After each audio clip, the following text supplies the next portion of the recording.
अस्सलाम वालेकुम नाज़रीन, आप देख रहे हैं प्रोग्राम क्रॉस चेक विद ओटी और मैं हूं मोहम्मद कामरान। सबसे पहले एक नजर उन अहम इश्यूज पर जिनको हम आज के प्रोग्राम में क्रॉस चेक करेंगे। मुल्क की सियासत में हंगामा मचाने वाली पैनामा लीक्स की तहकीकात हतमी मराहिल में दाखिल। आज वजीर आजम के दामाद कैप्टन रिटायर्ड सफदर की JIT के रूबरू पेशी। JIT ने ईद पर भी काम जारी रखने का ऐलान कर दिया।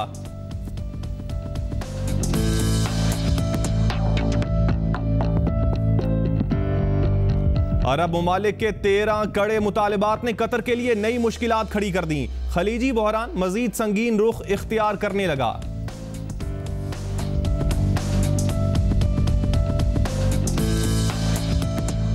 और चैंपियंस ट्रॉफी में फतह के बाद पाकिस्तानी क्रिकेट शायकीन के लिए ईद उल फितर पर एक और बड़ी खुशखबरी।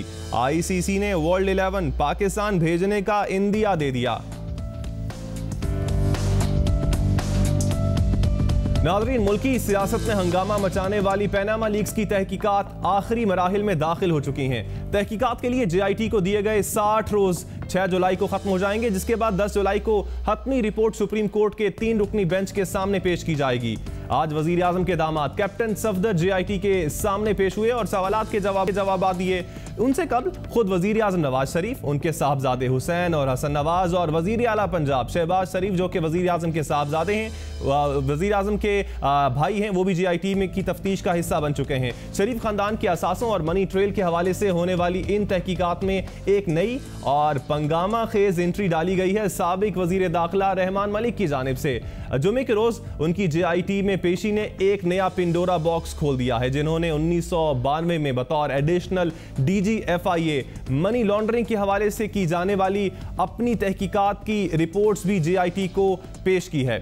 इस रिपोर्ट में शरीफ खानदान के बैरून मुल्क असासों की तफसीलात और मनी लॉन्ड्रिंग के हवाले से कुछ जाली अकाउंट्स की तफसीलात भी शामिल हैं, जिनमें मुबैना तौर पर भारी रकूम मुंतकिल की गई। एक तरफ हुक्मरान जमात और दूसरी जानिब ऑपोजिशन जमातों की जानिब से भी JIT को तहफ़्फ़ुज़ात, इल्ज़ामात और तस्वीर लीक जैसे तनाज़ात का सामना रहा है, तो दूसरी जानिब JIT की जानिब से तहकीकाती अमल में दबाव की शिकायत भी सामने आई हैं। शरीफ फैमिली के सियासी मुस्तकबिल के हवाले से अहम तहकीकात किस मोड़ पर पहुंच चुकी हैं, JIT पर तहफ़्फ़ुज़ात क्या रुख इख्तियार कर रहे हैं और पैनामा लीक्स के हवाले से रिपोर्ट मुल्की सियासत में क्या हलचल मचाने वाली है। इसी हवाले से बात करने के लिए हमारे साथ मौजूद हैं मुस्लिम लीग नून के रहनुमा हैं जॉन अचकज़ई। बहुत शुक्रिया जॉन अचकज़ई साहब, कैपिटल TV को वक्त देने के लिए। सबसे पहले तो आपसे जानना चाहूँगा, आपके कॉमेंट चाहूँगा। गुज़श्ता रोज़ साबिक वज़ीर दाखिला रहमान मलिक साहब भी पेश हुए साबिक DG FIA के तौर पर, तो आप क्या समझते हैं उनकी जानिब से जो सबूत फराहम किए गए हैं, 2 नई दस्तावेज़ात भी फराहम की गई हैं, तो जो तहकीकात हैं वो नया रुख इख्तियार कर रही हैं? देखिए, JIT के इन्वेस्टिगेशन के तरीक़ाकार पे तो पहले भी सवालात थे, लेकिन अब जिस क्वालिटी के गवाह जो है उन्हें मिल रहे हैं वो उससे ज़ाहिर होता है कि बिलखसूस अब कुछ और है। ये तहकीकात एहतसाब के अमल से ज़्यादा बढ़ के अब जमहूरियत को फ़तह करने के लिए एक जाल बुना जा रहा है। रहमान मलिक साहब जो खुद 2 उनकी ऑफशोर कंपनियाँ हैं, पानामा में उनका नाम है, वो वादा माफ़ गवाह बन सकते हैं। FIA के एडिशनल डायरेक्टर की हैसियत से उनके रिपोर्ट के कंटेंट और टाइमिंग के बारे में सब जानते हैं। पहले भी इस पे रिपोर्ट की बुनियाद पे बहुत से ऐसे जेली इन्वेस्टिगेशन हो चुके हैं, मुशर्रफ के वक्त में हुए हैं, लेकिन किसी को कुछ नहीं मिला। असल में ये अब जो है जो इन्वेस्टिगेशन के तमाम उसूल है उसकी दजियाँ वो उड़ा दी गई हैं। अभी हम खुल के अभी हम नज़र आ रहा है कि the collision of a willing बन रही है ताकि इस किसी तरह से मुंतखबा हुकूमत का बसात जो है वो लपेटने के लिए तरीक़ाकार को जो है और जो है मतलब गहरा किया सर। लेकिन आपने जो बात की जाल बुना जा रहा है, तो ये किसकी जानिब से जाल बुना जा रहा है? देखिए, पहली बात तो ये कि तमाम सवालात हमारे सामने हैं। ये हुदैबिया पेपर मिल जिसका सब 5 बेंच के मोअज़्ज़ज़ जजेस ने उनका कोई जिक्र नहीं किया, इसके इन्वेस्टिगेशन को जो है JIT का तरीक़ाकार में शामिल करना, ऐसे गवाहों का जिनका ख़ुद भी जिक्र जो है पानामा में है या उनकी कंपनियाँ हैं, फिर ये कि इन कैमरा रिकॉर्डिंग को कैमरा कर देना, एक तस्वीर लीक करके फिर उसका नाम ना बताना, इसी तरह जो हमारे तहफ़्फ़ुज़ात है उसको रद्द करना, बेंच के मेंबरान पे जो हमारे तहफ़्फ़ुज़ात है उसका एहतराम ना करना, इससे लग यूँ रहा है कि एक कोalition जो है वो बनने जा रही है जिसका वाज़ेह मकसद ये है कि किसी ना किसी तरीके से हम एक मुंतखब वज़ीर-ए-आज़म की एहलियत और उनके मैंडेट का एक गैर आइनी तरीके से तयन करके इन्हें घर भेजें। लेकिन सर आपने जितने तहफ़्फ़ुज़ात की बात की है JIT पर, ये इससे ज़्यादा तहफ़्फ़ुज़ात शायद JIT को शरीफ ख़ानदान पर भी हैं या फिर हुक्मरान जमात पर भी हैं, तो उन तहफ़्फ़ुज़ात के बारे में क्या कहना चाहेंगे? कोई सबूत उनके पास एविडेंसेस नहीं है। JIT ने इल्ज़ामात लगाए हैं, उनके नहीं मालूम कि यहाँ पे टैक्स लॉस किस तरह होते हैं।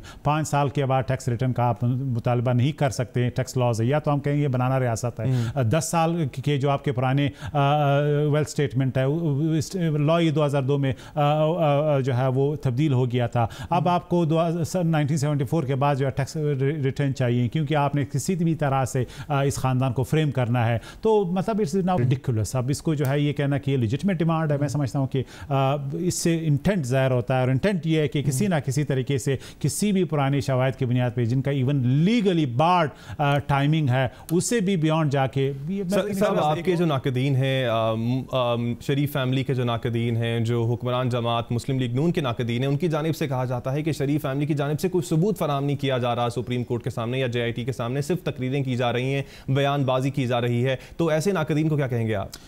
देखिए, सबूत ये है कि हम कहें कि पाकिस्तान में जो लॉज हैं वो शरीफ ख़ानदान पे अप्लाई नहीं होते। मसलन ओवरसीज़ पाकिस्तानियों के रिकॉर्ड FBR में आपको नहीं मिलेंगे। इसी तरह आपको शरीफ ख़ानदान के बच्चों के जो ओवरसीज़ पाकिस्तानी हैं उनके रिकॉर्ड FBR से चाहिए। इसी तरह जो 5 साल का जो कानून, जो टाइम बार्ड कानून है, उससे इन्हें कोई सरोकार नहीं है। जो उन्होंने अभी तक डॉक्यूमेंट्स सबमिट किए हैं वो उन्हें उससे ज़्यादा 2 फ्लैट्स का इशू था कि क्या वो 2006 में ख़रीदे गए या 1990s में ख़रीदे गए। अब उससे बात आगे निकल चुकी है। ये लोग अब कैप्टन सफदर को भी इन्वेस्टिगेट कर रहे हैं, शहबाज शरीफ को भी इन्वेस्टिगेट कर रहे हैं, उनके फैमिली को भी इन्वेस्टिगेट कर रहे हैं, ससुराल को भी इन्वेस्टिगेट कर रहे हैं, हुदैबिया पेपर मिल्स को भी इन्वेस्टिगेट कर रहे हैं। तो अब फ्लैट से बात आगे निकल चुकी है। प्रोसेस जो है अब एक जानबदार इन्वेस्टिगेशन नहीं रहा। अब यही आसार हैं कि किसी ना किसी तरीके से एक मुंतखब प्राइम मिनिस्टर को जो है घर भेजने की तैयारी है। सर आपने हुदैबिया पेपर मिल्स की बात की, ये भी अहम इशूज़ बनता जा रहा है और कहा जा रहा है कि शायद ये मामला भी, ये केस भी दोबारा खोला जाए। अगर ये केस दोबारा खुलता है तो तब इस मौके पर शरीफ फैमिली की पोजीशन क्या होगी? आप लोग एग्री होंगे कि खोला जाए इसको? देखिए, पाकिस्तान के आवाम देख रहे हैं जिस तरह माजी के उन रिजेक्टेड ट्रांजैक्शंस को खोला जा रहा है जो मार्शल लॉ के दौर में हुए हैं, जिसमें इसहाक डार साहब का एफिडेविट भी शामिल है। इसी तरह जो रहमान मलिक साहब की तरह जो वादा माफ गवाह जो SC सुप्रीम कोर्ट का खुद सजा याफ्ता है और कम्युनिटी के तहत उस वक्त के प्रेसिडेंट जरदारी साहब ने उनको जो है बरात दी थी। तो अब मैं समझता हूँ कि इशू ये नहीं है कि सवालात क्या उठाए जा रहे हैं, जवाब क्या दिए जाएँ। इशू सिर्फ ये है कि अब देखना ये है कि इस इन्वेस्टिगेशन के ज़रिए कितना जल्द या बदेर हम एक मुंतखब हुकूमत को घर भेजें। सर गुज़श्ता रोज़ भी मैं प्रोग्राम में बात कर रहा था पाकिस्तान पीपल्स पार्टी के रहनुमा से, उनका ये कहना था कि जो मुस्लिम लीग नून जो अभी इतनी बातें कर रही है और तहफ़्फ़ुज़ात का इजहार कर रही है JIT पे, बेसिक उनका मकसद ये है कि जब भी रिपोर्ट आएगी, और उनका ये कहना था कि वो रिपोर्ट जो होगी वो मुस्लिम लीग नून या फिर शरीफ फैमिली के ख़िलाफ़ ही होगी, और इसीलिए वो उनको इस चीज़ का नविश्ता दीवार उन्होंने पढ़ लिया है शरीफ फैमिली ने, और अब वो तहफ़्फ़ुज़ात का इजहार इसलिए कर रहे हैं ताकि बाद में वो ये कह सके हमने तो पहले ही कहा था ये मुतनाज़िया JIT है, इसकी रिपोर्ट हमें मंजूर नहीं है। अच्छा, चलिए मान लेते हैं ये सही है, उनका इल्ज़ाम है, तो इसका मतलब ये कि शरीफ ख़ानदान को इंसाफ के तो जो है वो नहीं करनी चाहिए। जो राय वो मस्तूद कर दें, जो उनके ग्रीवियंसेस हैं, जो उनके ऑब्जेक्शंस हैं, उनके लीगल कोई अहमियत नहीं है। हम ये कहें कि इंसाफ दिखता हुआ भी नहीं दिखाना चाहिए, किसी तरह हम विंडिक्टिव है और उन्हें हम सज़ा देना चाहते हैं, तो फिर आप क्यों हम ये सब ये खेल रहे हैं कि किसी तरह उन्हें फ्रेम किया जाए? तो हम ये कहें कि लीगल ऑर्डर में मुनाफिकत है, एक शरीफ ख़ानदान के लिए किस्म के कवानीन और ट्रीटमेंट है, बाकी लोगों के लिए दूसरा है। जो सब जो है वो फरिश्ते बन चुके हैं, उनका नाम पानामा में भी नहीं, ना वहाँ पर कोई JIT है, ना कोई कोर्ट में भी पेश नहीं होता, कोई खैर है। सिर्फ हमने एक मुंतखब प्राइम मिनिस्टर के मैंडेट और तयन को, जो सलाहियत को, एहलियत को जो है उनके तयन के लिए किसी भी हद तक हम जाने के लिए तैयार हैं, तो फिर मियां नवाज शरीफ का नैरेटिव तो सही साबित हो रहा है। ओके और सर अब इलेक्शन ईयर भी आने वाला है, अगला साल इलेक्शन का साल होगा। ईद के बाद कहा जा रहा है कि अब इलेक्शन जो जलसों की एक नई आपको हमें लहर देखने को मिलेगी, तो इस हवाले से क्या मुस्लिम लीग नून, शरीफ फैमिली या फिर हुक्मरान जमात, पंजाब हुकूमत ख़ास तौर पे क्या प्रेशर में है? देखिए प्रेशर में कोई नहीं है। पाकिस्तान मुस्लिम लीग नून का महवर न्यूक्लियस वो प्राइम मिनिस्टर नवाज शरीफ है। नवाज शरीफ पाकिस्तान के पॉपुलर लीडर हैं। इसका मैंडेट पाकिस्तान के आवाम ने तयन कर दिया। कोई और तरीके से उसके मैंडेट का तयन करना पाकिस्तान के आइन की खिलाफ वर्जी है। हम वही माजी के जो हमने लेगेसीज नेगेटिव जिसे हम निजात चाहते हैं उसी के हम फिर गुलाम बन जाएंगे और ये मुल्क की स्टेबिलिटी के लिए नुकसान है। पाकिस्तान के आवाम ने पहले भी 3 दफ़ा वो तमाम कोशिशें रिजेक्ट की हैं जहाँ पे मियाँ नवाज शरीफ को मुस्तकिल तौर पर नाकआउट करने के लिए मुख्तलिफ हीलो बानों से यही एहतसाब का ड्रामा, यही करप्शन का ड्रामा पहले भी रचाया गया था। आज भी उसी ड्रामे के ज़रिए मुंतखब वज़ीर-ए-आज़म के मैंडेट का तयन करने की कोशिश की जा रही। तो हम यहाँ पे पहले भी आ चुके हैं, लेकिन क्या पाकिस्तान के आवाम ने फिर जो है इक़्तिदार नवाज शरीफ को नहीं दिया? अगर आप उन्हें घर भेज दें तो 2018 में फिर वो आ जाएगा। सर अब आखिरी सवाल है आपसे, पनामा का जो मामला है आपकी नज़र में जब जो भी फैसला आता है, अगर आपके हक में आता है या मुखालिफत में आता है, 2018 की इलेक्शन में आपको लगता है कि इसका फ़ायदा होगा आपको या फिर नुकसान होगा? मुस्लिम लीग नून की बात कर रहा हूं। पाकिस्तान के आवाम को के गवाह हैं, उन्हें हमें इसलिए फ़ायदा होगा कि हमारे जो इंसाफ के तकाजे थे वो पूरे नहीं हो रहे, जो रास्ते थे वो मसदूद हो गए हैं, जो ग्रीवेंसेस है वो हैं। इशू जो है वो करप्शन का नहीं है, वरना करप्शन में कोई भी केस नवाज शरीफ साहब के या उनके मिनिस्टर से या जो भी हुकूमत है किसी भी अभी तक कोई सबूत नहीं है किसी के पास, ना कोई कोर्ट गया है। इशू उनके ज़ाती बिजनेस का है कि उनके बाप ने जो इस वक्त दुनिया में नहीं है टैक्स रिटर्न कब जमा किए थे, गल्फ स्टील मिल कब खरीदी गई थी, ये तो आप उनके ज़ाती बिजनेस में कर रहे हैं। यहाँ पे तो अगर हम इस तरह मयारात के फरिश्ते ढूंढने शुरू करें तो मैं समझता हूँ कि पाकिस्तान की लीड में कोई भी नहीं बचेगा। बहुत शुक्रिया जॉन अचकज़ई साहब आपके वक्त का। और जॉन अचकज़ई काफ़ी मुतमईन हैं और उनका यही कहना है कि 2018 के इलेक्शन में भी जीत उनकी होगी और पनामा उनको फ़ायदा ही देने वाला है। नाज़रीन यहाँ पर लेंगे एक ब्रेक और ब्रेक के बाद कुछ बात करेंगे खलीज में बढ़ती हुई कशीदगी की। 13 मुतालिबात पेश किए गए हैं अरब ममालिक की जानिब से, इस हवाले से बात करेंगे इस ब्रेक के बाद। हमारे साथ रहिएगा।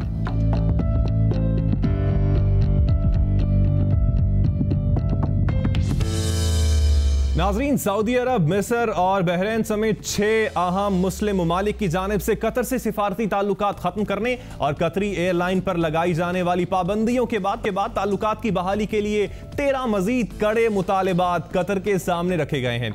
इस इक़दाम से खित्ते में ऐसा सियासी बहरान पैदा हो गया है जिसकी माजी करीब में कोई मिसाल नहीं मिलती। अरब ममालिक की जानिब से कतर के सामने अब जो शराइतनामा पेश किया गया है इसमें अख़वानुल मुस्लिमून से तमाम ताल्लुकात तोड़ने, शिद्दत पसंद ग्रुप्स की माली इमदाद बंद करने, 4 ममालिक के शहरियों को कतर से बेदखल करने और मतलूब अफराद की हवालगी के मुतालिबात शामिल हैं। ईरान से ताल्लुकात महदूद करने की बात भी की गई है। इसके अलावा कतर के सामने अल जज़ीरा, अराबी 21 और मिडल ईस्ट आई जैसे खबर रसान इदारों की माली इमदाद बंद करने और माली हर्जाना अदा करने की शराइत भी रखी गई हैं और इन पर अमल के लिए 10 दिन का वक्त दिया गया है। दूसरी जानिब कतर की जानिब से इस फहरिस्त पर फौरी तौर पर कोई रद्द अमल सामने नहीं आया है। ताहम कतरी वजीर खारजा शेख मोहम्मद बिन अब्दुर्रहमान असानी कह चुके हैं कि पाबंदियों के खात्मे तक बातचीत नहीं होगी। कतर रकबे की आबादी के लिहाज से एक छोटा मुल्क है। हाल ही में सऊदी अरब की जानिब से इस पर अपनी चरागाहों में मवेशी चराने की पाबंदियों ने ही इस के लिए मुश्किल खड़ी कर रही है। वो बड़ी पाबंदियों का सामना कैसे कर पाएगा और बड़ा सवाल यह है कि खलीजी बहरान क्या रुख इख्तियार कर सकता है? क्या इस बहरान के नतीजे में कतरी शाही की हुकूमत भी खतरात का शिकार हो सकती है? इसी हवाले से बात करने के लिए हमारे साथ मौजूद हैं और वेरी ऑन तज्जियाकार तारिक पीरज़ादा। बहुत शुक्रिया तारिक साहब कैपिटल टीवी को वक्त देने के लिए। जो खलीजी बहरान है सर वो तो बदस्तूर शिद्दत इख्तियार करता जा रहा है। अब अरबों की जानिब से अरब ममालिक की जानिब से 13 मुतालिबात सामने रखे गए हैं। तो इन मुतालिबात को आप कैसे देखते हैं जिनमें से कुछ का तज़किरा मैंने अपने बयानिए में भी किया? देखिए बात तो आपने दुरुस्त कही है। इखलाकी एतबार से तो जवाज़ नहीं बनता बैन-उल-अक़वामी सियासत में इस किस्म की मुतालबात का इखलाकी एतबार से, लेकिन मुसीबत यह है कि बैन-उल-अक़वामी सियासत में इखलाकियात एक ऐसा मौजू है जो सबसे पिछली सीट पर रखा जाता है और बल्कि 500 साल से अखलाकियात की बात की जाए तो ये तो पाबंदियां भी और जब से माकियावेली ने अपनी किताब दी प्रिंस लिखी थी उसके बाद तो तमाम मकासद हासिल करने के लिए हर तरह का तरीका जायज़ है। तो ये मगरिब का दिया हुआ जो एक दस्तूर और जो मशवरा है ये इस वक्त तमाम आलमी सियासत पर हावी है। उसका एक हिस्सा मुसलमान रियासतें भी हैं और 9 मुसलमान रियासतें हैं जिनकी क़यादत सऊदी अरब कर रहा है और उनका मुकाबला एक बहुत ही 5 लाख की आबादी वाले मुकामी आबादी वाले मुल्क किससे है? कतर से है। अब मसला ये है کہ میں اس بات پر اب اخلاقیات والی بات تو ہم نے پیچھے رکھ دی. بات یہ ہے کہ جب آپ بڑے اتحادوں میں شامل ہوتے ہیں یہ ایک بڑی مشکل بات ہے, اور اس کی سب سے بڑی مثال نیٹو ہے. نیٹو کے اندر یورپ کے بڑے ملک بھی ہیں جیسے جرمنی ہے, انگلینڈ ہے, فرانس ہے. چھوٹے ملک بھی ہیں جیسے برازیل ہو گیا اور اس طرح کے چھوٹے بیلجیم اور دوسرے تیسرے ملک جو ہیں بالکل چھوٹے چھوٹے ملک, یا مشرقی یورپ کے بھی کچھ ملک شامل ہو گئے ہیں. تو ان سب کو اپنی قیادت کے لیے اپنی طرف نہیں دیکھنا ہوتا, ان کو واشنگٹن کی طرف دیکھنا ہوتا ہے. واشنگٹن سے بیشتر فیصلے یورپ پہ مسلط ہوتے ہیں, اور جب کبھی کبھی ان کے آپس میں جب جھگڑے ہوتے ہیں, میں اس کی بڑی مثال دیتا ہوں. عراق کی جنگ کے زمانے میں کیا ہوا تھا, نیٹو کی فوج اسی لیے عراق میں نہیں جا سکی تھی کہ اختلاف پیدا ہو گیا تھا. لیکن اس کے بعد لیکن اس سے پہلے افغانستان کی جنگ میں تمام متفق ہوئے اور تمام نے اس میں شرکت کی. تو آپ دیکھیں کہ یہاں بھی جو خلیج تعاون کونسل ہے وہ بھی ایک عسکری اتحاد ہے, سیاسی اتحاد ہے, معاشی اتحاد ہے. اب اس کے اندر بے شمار نامناسب باتیں اور مطالبات بھی ہوں گے جن میں سے کچھ کی شکل آپ دیکھ رہے ہیں. تو قطر جیسے چھوٹے ملک کے لیے جس کی حیثیت وہی ہے جو یورپ میں اس بیلجیم کی ہے. لیکن سر قطر چھوٹے ہونے کے ساتھ ساتھ پیسے اس کے پاس بہت سارے, میں آ رہا ہوں اس طرف, آج اب میں اس طرف آ رہا ہوں. یورپ کا کوئی چھوٹا ملک جو ہے نا, مغربی یورپ کا, نہ فقیر ہے نہ غریب ہے. قطر جتنا امیر بھی تو نہیں ہے ویسے. نہیں, بہت دولت مند ہے. مطلب ہے دیکھیں نا, مغربی یورپ کی انگلینڈ کو نکال کر, انگلینڈ کو شامل کر کے $12 ٹریلین کی ان کی اکانومی ہے. ٹھیک ہے, 12 میں سے انگلینڈ کو نکال تو 9.5 تو پھر بھی بچتے ہیں. تو یہ بہت بڑے پیسے ہیں یہ, اور یہ بہت زیادہ ترقی یافتہ ہیں جو قطر نے بھی ہونا ہے. لیکن اس کے باوجود آپ اپنے قد کے مطابق اپنا مزاحمت کرتے ہیں, اختلاف کرتے ہیں, اور لیکن اتحاد کے اندر بھی رہتے ہیں. اب مصیبت یہ ہے کہ ان میں سے آدھے مطالبات ایسے ہیں جن پہ میں اور آپ متفق ہیں کہ یہ تو ہونے نہیں چاہیے, لیکن مصیبت یہ ہے کہ آپ تو ایک اتحاد کا حصہ ہیں. اچھا, آپ ایک عرب اتحاد کا حصہ ہیں, پھر آپ کے تعلقات اگر غیر عرب ملکوں سے اس طرح ہوں جن پہ عرب ملکوں کو کی اکثریت کو اعتراض ہوگا تو کیا ہوگا. چنانچہ میرے نقطۂ نظر کے مطابق جو اس وقت صورتحال ہے, اس میں قطر اگرچہ ایک معاشی طور پر بڑا مضبوط ملک ہے, لیکن آپ کو یاد ہوگا کویت اس سے بھی کہیں زیادہ مضبوط ملک تھا اور ہے, لیکن صدام نے حملہ کیا تھا اور ریاست ہوا میں قائم تو تھی اور امریکہ کے بینکوں میں زمین پر نہیں تھی. تو وہ جو آپ نے آخر میں خطرہ ظاہر کیا ہے, میں وہاں سے بات شروع کرنا چاہتا ہوں. قطر کے پاس بہت اچھا وقت بھی ہے, یہ اگر کچھ مطالبات مان لیتا ہے ایک دم اس کی سیاسی حیثیت جو ہے وہ مضبوط ہو جائے گی. فوری طور پر کچھ جو پابندیاں الجزیرہ سے لے کر اور نیچے جو مختلف گروہوں کی امداد ہے, وہ اس میں کوئی شبہ نہیں. ہر عرب ملک اور ہر دوسرا مسلمان ملک کسی نہ کسی کی مدد کر رہا ہے, اس میں تو کوئی شبہ ہی نہیں ہے. تو اگر وہ اعتراض کر رہے ہیں کچھ دنوں کے لیے آپ امداد بند کر دیں. بیشتر مطالبات آپ کہتے ہیں کہ قطر کے متعلق جو بیشتر مطالبات ہیں عرب ممالک کے, ان عرب ممالک کے, تو کیا وہ درست بھی ہیں بیشتر مطالبات یا کچھ درست ہیں؟ دیکھیں مثلا میں آپ کو بتاتا ہوں کہ ہم نے الجزیرہ پر ایک بہت زمانے کام کیا ہوا ہے, خاص طور پر افغانستان میں جب جنگ جاری تھی.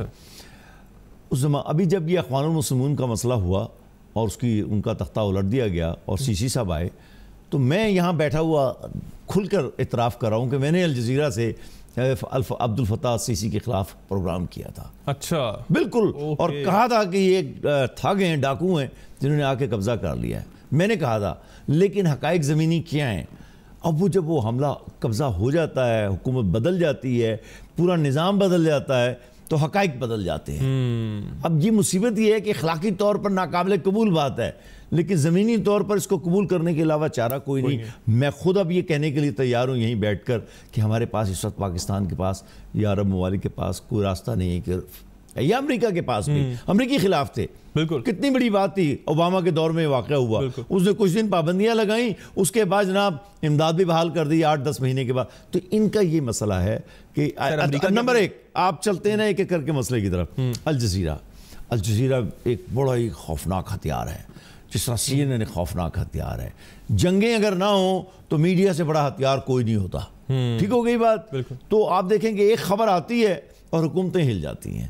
عرب ممالک جو کہ بنیادی طور پر یہاں بادشاہتیں ہیں, شخصی حکومتیں ہیں, ان کے ہاں جب ایک اور شخصی حکومت والے ملک قطر سے چلنے والا ایک بین الاقوامی ٹیلی ویژن جس پر کام کرنے کا مجھے فخر ہے اور رہا ہے اور رہے گا، اور بہت زبردست ٹیلی ویژن ہے، اس پہ کچھ تھوڑی سی ان کو نظر ثانی کرنی چاہیے کہ عرب ملکوں کے موجودہ نظام کو غیر مستحکم کرنے کے لیے جو ایک پالیسی ہے وہ ہے، اس میں کوئی شبہ نہیں ہے۔ میں ہوتا شاید اس سے زیادہ کرتا، لیکن میں قطر ریاست کی بات کر رہا ہوں، آپ کو اپنے قد کاٹ کے مطابق چلنا ہے۔ دوسری بات، کن کن گروپوں کی آپ امداد کر رہے ہیں، اس میں کوئی شبہ نہیں ہے کہ وہ حوثیوں کی بھی امداد کر رہے ہیں یمن میں، شام کے اندر بھی امداد کر رہے ہیں اپنی پسند کے گروہوں کی، جن کی شاید سعودیوں سے اس سے متفق نہ ہوں، اس کے علاوہ اور کچھ ایسے گروہوں کی امداد کر رہے ہیں جن کی امداد کرنے سے اور کوئی اور گروہ کمزور ہوتے ہوں، تو اس پہ بھی ان کو بالآخر ماننا پڑے گا۔ یہ باتیں ماننی پڑیں گی آپ کو، اگر آپ نہیں کر رہے ہیں تو آپ کے تعلقات ٹھیک ہی نہیں ہو سکتے اور آپ کا محاصرہ جاری رہے گا۔ اور محاصرے کی ایک بڑی عجیب شکل یہ ہے کہ جو اسے کیا کہتے ہیں، دیکھیں 9 ممالک ہیں، ان میں الجزیرہ پر پابندی لگ جائے گی۔ میں چلیں اس کو یوں کرتا ہوں، 9 ممالک میں سب سے بڑا آبادی والا ملک جو ہے وہ مصر ہے، ایجپٹ ہے۔ الجزیرہ کو ایرانی نہیں دیکھتے، اب پاکستان میں بھی کم دیکھا جاتا ہے، لیکن یہ عرب دنیا اس کے عربی چینل کو بھی دیکھتی ہے اور گوری دنیا اس کی انگریزی کو بھی دیکھتی ہے۔ اگر اس کی جو پہنچ ہے عربوں کی اکثریتی آبادی پر پہ ختم ہو جاتی ہے تو مجھے بتائیں پھر اس چینل کا عملاً نتیجہ وہی نکلے گا، یا آپ کچھ اقدامات کر لیں ان کو مطمئن کرنے کے لیے، یا ان کے اقدامات کے نتیجے میں ایک دو باتیں۔ تیسری یہ ہے کہ جو ان کی وہ بڑی زبردست وہ پابندیاں لگی ہیں، ان میں باہر کے جہازوں کو قطر آنے کی پابندی نہیں ہے، وہ سعودی عرب سے گزر سکتے ہیں، وہ اس سے بھی گزر سکتے ہیں۔ چنانچہ انہوں نے کہا کہ یہ تو ہم نے قطریہ پہ لگائی ہے، قطر ایئر ویز پہ پابندی لگائی ہے اور تجارت پہ پابندی لگائی ہے، اگر کوئی اور ملک لانا چاہتا ہے ان کے تو لاتا رہے۔ تو یہ ایک نئی شکل دنیا میں پابندیوں کی آئی ہے۔ اب سر اب ایک اور امریکہ کی آپ نے بات کی، میں جلدی سے جوابات چاہوں گا، ٹائم بہت کم ہے۔ امریکہ کی جانب سے بھی یہ موقف آیا ہے کہ جو مطالبات ہیں وہ سخت ہیں اور ڈیڈ لائن جو ہے وہ ناقابل قبول ہے، تو امریکہ کے اس سارے معاملے پر کردار کو آپ کیسے دیکھتے ہیں؟ دیکھیں، امریکہ 110% سعودی عرب اور اس کی قیادت اور خلیج تعاون کونسل کے ساتھ ہے۔ اچھا، یہاں سے نقطے کو شروع کرتے ہیں۔ اب آپ یہ کہہ سکتے ہیں کہ وہ جزوی طور پر کچھ نکات سے اختلاف کرتا ہے، تو یہ جو مذاکرات ٹیلرسن کی ہدایت کے تحت، قیادت کے تحت، جی میں اسی طرف آنے والا ہوں، تو سعودی عرب کے ساتھ جو تعلقات ہیں آپ نے اس کا مظاہرہ دیکھ لیا۔ ٹرمپ نے تمام دنیا کو چھوڑ کے ریاضی کا دورہ کیا ہے، تو سعودیوں کی بہت بڑی سیاسی طاقت ہے، یاد رکھیں، اقتصادی اور سیاسی طاقت بے انتہا ہے، کوئی بھی کچھ نہیں کر سکتا مشرق وسطیٰ میں ان کی مرضی کے بغیر۔ جو کر رہے ہیں انہیں نقصان ہوگا، کیونکہ امریکی 100% پیچھے ہیں،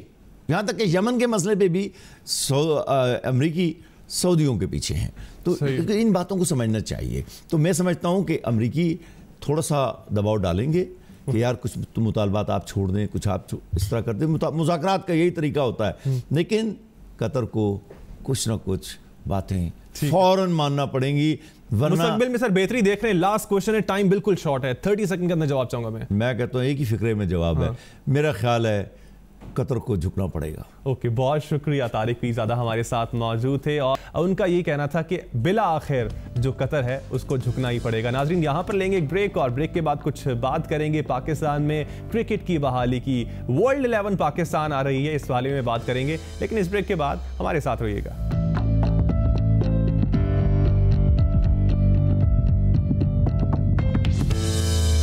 ناظرین، انگلینڈ میں ہونے والی چیمپئنز ٹرافی میں پاکستان کی فتح کی خوشی سے سرشار پاکستانی کرکٹ شائقین کے لیے عید الفطر کے موقع پر ایک اور خوشخبری بھی آ گئی ہے، اور آپ کو بتاتے چلیں کہ وہ خوشخبری ہے پاکستان میں انٹرنیشنل کرکٹ کی بحالی کے حوالے سے ہونے والی پیش رفت کی۔ بالآخر پاکستان میں انٹرنیشنل کرکٹ کی واپسی کی کوششیں رنگ لے آئی ہیں۔ آئی سی سی نے لندن میں ہونے والے اجلاس میں پاکستان میں ورلڈ 11 بھیجنے کا اندیا دے دیا ہے۔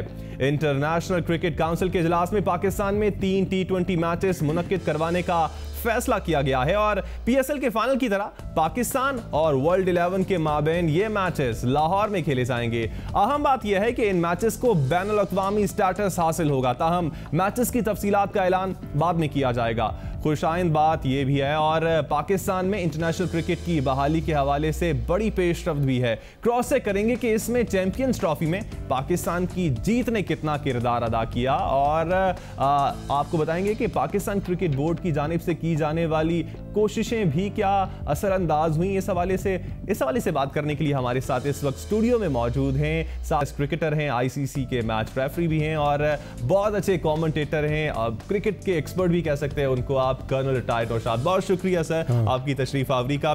बहुत खुशाइंद बात है, खुशखबरी है, वर्ल्ड 11 फाइनली पाकिस्तान आ रही है, तो इसका सहरा आपकी नजर में किसके सर जाता है? ICC में जो पाकिस्तान ने चैंपियंस ट्रॉफी जीती है उसको आप इसका सहरा देंगे या फिर आप कहेंगे कि जो पाकिस्तान क्रिकेट बोर्ड है उसकी कोशिशें हैं वो बिलाखिर रंग ले आई हैं?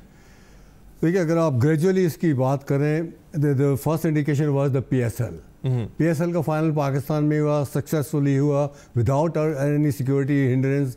तो एक तो ये, दूसरी चीज़ जो मैं समझता हूँ वर्ल्ड ऑब्जर्वर्स ने नोट की है, ICC के हाई अप्स ने नोट की है, that is regarding the performance of the Pakistan team on end of the field. उसके अलावा the improving law and order situation in Pakistan. अब पाकिस्तान के जो cricketers those were denied the international cricket in Pakistan, हमारे जो ये स्टेडियम्स हैं खाली पड़े रहते थे, इंटरनेशनल प्लेयर्स यहाँ नहीं आते थे, उसका बड़ा बुरा इम्पैक्ट जा रहा था उन क्रिकेटर्स पे। आप यकीन करें, cricketers like Azhar Ali, like Asad Shafiq, they have played so many test matches, over 30-35 test matches, लेकिन उनमें से अभी तक एक भी उन्होंने पाकिस्तान में नहीं खेला है। अब उनको ये चांस नज़र आएगा शायद कि पाकिस्तान में खेले, पाकिस्तान के क्राउड के सामने खेलें, और एक वो फीलिंग ही डिफरेंट होती है। Those who have played the test cricket they know exactly कि अपने क्राउड के सामने खेलना, अच्छा परफॉर्म करने से कितना फ़र्क और कितना इम्पैक्ट पड़ता है उससे। तो मैं समझता हूँ it's a very great news for Pakistan. They have agreed to play 3 T20 irrespective के पाकिस्तान के किस पार्ट में खेलते हैं, at least they have agreed to play in Pakistan, whether Lahore और Karachi, that makes not much of difference. Sir, अब यहाँ पे एक और सवाल उठता है, वर्ल्ड 11 के बारे में बातें तो बहुत पहले से की जा रही थी, लेकिन अफगानिस्तान जैसी टीम, बांग्लादेश जैसी टीम, भारत ने तो खैर पहले से इनकार कर दिया था। उन्होंने पहले से आने से इनसे पहले से ही उन्होंने कहा कि अभी सिचुएशन पाकिस्तान में ऐसी नहीं है। इसके बाद अगर वर्ल्ड 11 इंशाल्लाह पाकिस्तान के अंदर खुश उसलूबी से हो जाता है, उसके बाद क्या आप देखते हैं कि जो मजीद राहें खुलेंगी पाकिस्तान में, मजीद इंटरनेशनल क्रिकेट बहाल हो जाएगी इसके बाद? देखिए, लॉट डिपेंड्स कि आपके ये जब मैचेस हो जाते हैं, सक्सेसफुली मैचेस हो जाते हैं, उसके बाद हमारी लॉ ऑर्डर सिचुएशन जो है वो स्टेबल रहती है। That is the main reason. अब मैं अगर उसको थोड़ा सा ब्रॉडर एंगल से अगर आप देखें तो इंग्लैंड में भी even during the champions trophy there were quite a few incident in London, in Birmingham और क्वाइट अ फ्यू प्लेसेस, वहाँ चैंपियंस ट्रॉफी सक्सेसफुली हुई। बांग्लादेश में सिक्योरिटी फेयर से Australians refuse to come to Bangladesh, लेकिन बाद में आए खेले गए। तो ये थोड़े बहुत सिक्योरिटी फेयर्स हर जगह होते हैं। इवन कंट्री लाइक इंग्लैंड हो गया, ऑस्ट्रेलिया हो गया, न्यूजीलैंड हो गया, कुछ ना कुछ वहाँ पर डिस्टर्बेंसेज होते हैं, south Africa particularly in that respect. तो अगर ऐसी कोई चीज़ पाकिस्तान में है तो थोड़ा ICC को भी एक ज़रा ब्रॉडर एंगल से देखना चाहिए और इनकरेज करना चाहिए। Now they have fully realise कि पाकिस्तानी नेशन, पाकिस्तान के players, they are so much of cricket conscious कि they can do everything for watching the Pakistani players playing in their own country। सही है सर। ICC चैंपियंस ट्रॉफी हमने जीती, गो कि हमें इसका एजाज़ भी दिया गया कि पाकिस्तान में जो है डोमेस्टिक क्रिकेट भी है वो उस लेवल की नहीं हो रही है, इंटरनेशनल क्रिकेट है वो बहाल नहीं है, ना यहाँ पे क्रिकेट उस लेवल पे खेली जा रही है। इसके बावजूद हमने ICC की चैंपियंस ट्रॉफी जीत ली है। अब अगर जब इंटरनेशनल क्रिकेट बहाल हो जाती है, आप क्या देखते हैं इसके बाद, क्या हमारे पाकिस्तान मज़ीद इम्प्रूव करेगा आगे भी? देखिए, ज़रूर करेगा। आप मिसाल ले लें इंडिया की।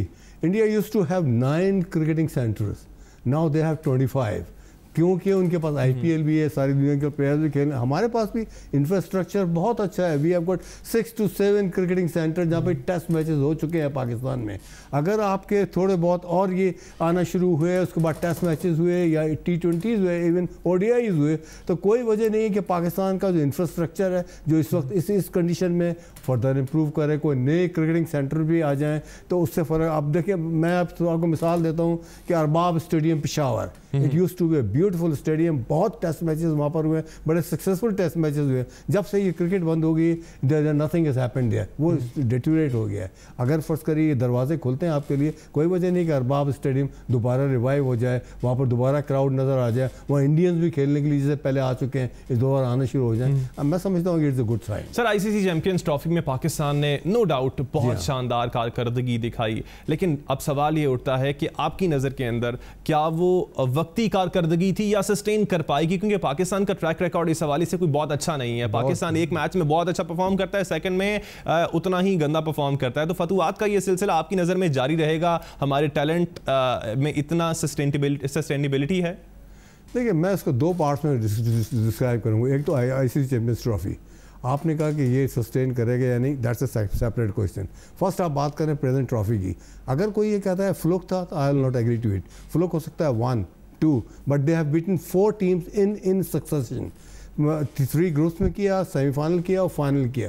तो इसको आपसे जो आपकी कामयाबी हुई है चैंपियंस ट्रॉफी में, वो आप कह सकते हैं. हाँ, दूसरे पार्ट में अब पाकिस्तान एक चीज़ को अचीव कर लेना मैं सब कंपेरेटिवली ईजी होता है एज़ कम्पेयर टू कि जी उसको सस्टेन करना. सस्टेन करने के लिए एक्स्ट्रा एफर्ट चाहिए होती है, एक्स्ट्रा मैं समझता हूँ कि टेक्निकल नो हाउ चाहिए होता है, और उसको उस जगह रखने के लिए नॉट सिर्फ के प्लेयर बल्कि क्रिकेट बोर्ड और everybody has to contribute on that. Okay sir, अब बात सर कर लेते हैं कुछ पैसे की. आपने कहा कि पाकिस्तान में जो क्रिकेट की बहाली हो रही है या फिर होनी चाहिए, तो उसके लिए सर पैसे की भी बहुत ज़रूरत होती है. इससे पहले अभी कुछ अर्सा पहले एक इजलास हुआ, उसके अंदर जो इंडिया है उसने मुतालबा किया है कि उनके पैसे में इजाफा किया जाए जो इंटरनेशनली तौर पर दिया जाता है.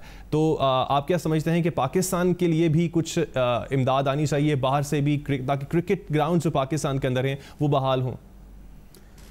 देखिए, आप I know what are you referring to. You are referring to big threes की बात कर रहे हैं. बिग थ्रीज में India has been now isolated. Indians की जो पहले एक डोमेन थी ना, उसमें फ़र्क पड़ा है. Indian has to concede some sort of income to the other countries. उसमें पाकिस्तान का शेयर तो ज़रूर आएगा, नंबर 1. नंबर 2, पाकिस्तान जो अभी इस हालात में दुबई में खर्च करता है या कहीं और जाके खर्च करता है, वही पैसा वही मैचेस अगर पाकिस्तान में कराए जाएँ तो मैं समझता हूँ उसकी इनकम में, आप देखिए दुबई में हो रहा है, होटल है, ट्रांसपोर्टेशन है, ग्राउंड्स है, पब्लिक की ट्रैवलिंग है, ऑफिशियल्स की ट्रैवलिंग है, ये सारे आप खर्चे अगर निकाल दें तो, और सिर्फ ये सब खर्चे सिर्फ इसलिए दिए जा रहे हैं कि आपकी दुबई में यूएई में ये सारे एक्सपेंसेस हो रहे हैं. अगर यही चीज़ निकाल दें तो बहुत फ़र्क पड़ेगा. पाकिस्तान क्रिकेट बोर्ड को ठीक है, आप कहते हैं it is not cash staffed, it is somehow low at the level. अगर ये चीज़ें रिवाइव हो जाती हैं और दूसरी टीमें वापस आती हैं तो आई एम प्रेटी श्योर कि जी Pakistan will have a good finances. और आईसीसी को of course they must look after कि जी we have suffered because of this sort of boycott by the other team, या fears, security fears of the other team, they are not coming here, not playing the matches. Sir, वो जो खबरें हैं वही आई हैं कि जो क्रिकेट रेवेन्यू है आईसीसी की जानिब से, वो भारत का हिस्सा उसमें 293 से बढ़ाकर $293 मिलियन से बढ़ाकर $405 मिलियन कर दिया गया है. तो अब क्या पाकिस्तान को इस हवाले से भी कोशिशें नहीं करनी चाहिए कि ताकि पाकिस्तान का रेवेन्यू भी बढ़ाया जाए? Pakistan ICC champions trophy winner है. ये देखें, ये I am not very expert on this finance, लेकिन मैं इतना ज़रूर बता दूंगा, जिस तरह कि पाकिस्तान के बगैर आईसीसी को, पाकिस्तान को आईसीसी इग्नोर नहीं कर सकता है from the cricketing point of view. Pakistan is one of the founder members of this all setup.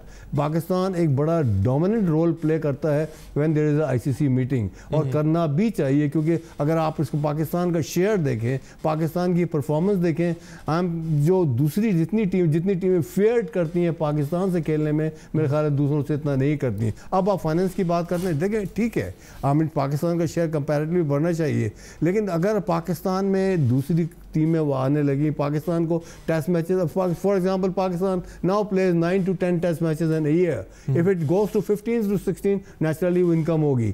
Income ground पे ज़रूर होती है, इनकम टिकट्स में ज़रूर होती है, इनकम होर्डिंग्स में ज़रूर होती है, but the better income, the great income is from the TV coverage, TV rights पे. अब जब पाकिस्तान के ज़्यादा मैचेस होंगे, ज़्यादा टीवी राइट्स मिलेंगे, पाकिस्तान के फाइनेंस में आई एम श्योर कि कुछ ना कुछ इंप्रूवमेंट ज़रूर होगी और होना भी चाहिए. सर, लास्ट सवाल आपसे करना चाहूँगा डोमेस्टिक क्रिकेट के हवाले से ही. पीएसएल हुआ पाकिस्तान के अंदर, अब پاکستان میں صرف فائنل ہوا اس کا, پاکستان نے PSL کا انعقاد کروایا. اب آپ کیا سمجھتے ہیں کہ ICC ورلڈ 11 انشاءاللہ پاکستان آتی ہے, اس کا انعقاد ہو جاتا ہے کامیابی کے ساتھ, تو اس کے بعد کیا پاکستان میں PSL لیول کو, پاکستان میں PSL ہونا نہیں چاہیے اس کے بعد پورا کا پورا PSL پاکستان میں ہو, تاکہ ہمیں جو ڈومیسٹک کھلاڑی ہے ہمارے وہ بھی آگے آ سکیں؟ اس میں تھوڑا سا ہرڈل کیوں آ رہا ہے, جو میں سمجھتا ہوں کہ جو انٹرنیشنل نون کرکٹرز ہیں, پرومیننٹ کرکٹرز ہیں, جن کو آپ چاہتے ہیں کہ وہ آئیں اور IPL میں کھیلیں, ان کی ریزرویشن شاید ہوں گی, جس کی وجہ سے پاکستان ایک سیگمنٹ جو PSL کا ہوتا ہے وہ UAE میں کرانا چاہتا ہے. ادروائز ابھی آپ نے ریسنٹلی سنا ہوگا مسٹر سیٹی کا انٹرویو, انہوں نے کہا تھا نیکسٹ PSL جو ہوگا اس میں 7 to 8 matches will be played in Pakistan at Lahore and Karachi. That means half the PSL is already on the way to Pakistan. Let us see کہ اگر security situation اور improve ہوتی ہے, players negotiation اور اچھی ہوتی ہیں, we will be able to pay much more money. اب اس کا 6 ٹیم بھی آ گئی ہے, 6 ٹیم جب آ گئی ہے, نمبر آف میچز بھی انکریز ہوں گے, جب میچز انکریز ہوں گے تو پلیئرس کو بینیفٹ بھی زیادہ ملیں گے, ان کو فی بھی زیادہ ملے گی, اس سے فرق پڑنا چاہیے. اب آئی ایم ناٹ شیور کہ جی پوری PSL پاکستان میں کب آتی ہے. دس مچ آئی کین سے اگر نیکسٹ PSL بھی ہماری جس طرح لاسٹ PSL کے مقابلے میں سکسیسفل ہوئی تو کوئی وجہ نہیں ہے کہ پوری PSL بھی پاکستان میں ہم نہ کرا سکیں. بہت شکریہ کرنل ریٹائرڈ نشاط ہمارے ساتھ موجود تھے. بہت پر امید ہے کہ پاکستان میں انٹر کرکٹ بحال ہوگی اور PSL جو پوری PSL ہے وہ اس کا انعقاد بھی پاکستان میں فائنلی ہوگا. اس کے ساتھ ہی مجھے محمد کامران کو کراس ٹیک ود OT سے دیجیے گا اجازت. اللہ نگہبان.